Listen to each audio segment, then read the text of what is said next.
আপনি দেখছেন news now, আমরা জানি কোনটা খবর।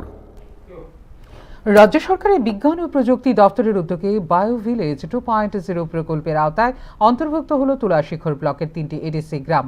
এগুলো হলো পূর্ব বাদলাবাড়ি, পূর্ব বাঁচাইবাড়ি ও রাজনগর। এ উপলক্ষে তুলাশিখর ব্লকের শীতের স্মৃতি কমিউনিটি হলে আয়োজন করা হয় এক অনুষ্ঠানের, যেখানে উপস্থিত ছিলেন রাজ্যের বিজ্ঞান ও প্রযুক্তি দপ্তরের মন্ত্রী অনিমেষ দেববর্মা। নতুন 3টি বায়ো ভিলেজের উন্নয়নের জন্য রাজ্যের বায়োটেকনোলজি দপ্তরের পক্ষ থেকে মোট 6,30,000 টাকার আর্থিক সহায়তার চেক তুলে দেন মন্ত্রী অনিমেষ দেববর্মা। মন্ত্রী জানান, এই অর্থ 210 জন সুবিধাভোগীদের মধ্যে বন্টন করা হয়েছে, যাতে বায়োটেকনোলজি নির্ভর কৃষি, মৎস্য ও অন্যান্য জীবিকা ভিত্তিক কার্যক্রম পরিচালিত করা যায় আরও সুসংহতভাবে। এছাড়া অনুষ্ঠানের মাধ্যমে 3টি বায়ো ভিলেজ গ্রামকে ইলেকট্রনিক্স সামগ্রী, আলোর ব্যবস্থা, মাছের খাবার, মাশরুম বীজ সহ বিভিন্ন সহায়ক উপকরণ প্রদান করা হয়। বায়ো ভিলেজ 2.0 প্রকল্প তুলাশিখর ব্লকে টেকসই উন্নয়ন ও স্বনির্ভরতার পথে নতুন দিশা দেখাবে এবং গ্রামীণ অর্থনীতিকে আরও শক্তিশালী করবে বলে প্রত্যাশা ব্যক্ত করেন মন্ত্রী অনিমেষ দেববর্মা।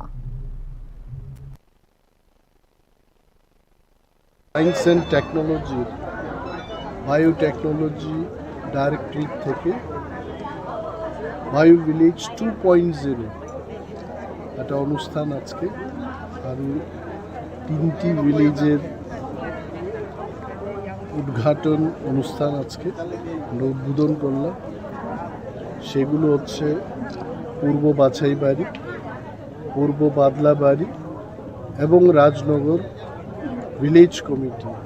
এটাও আজকে থেকে নতুন সংযোজনায় এসছে এবং বায়ো ভিলেজের 210 জন বেনিফিশিয়ারিকে আমরা 6,30,000 টাকা কাজকর্মের জন্য আজকে বিলি করেছি।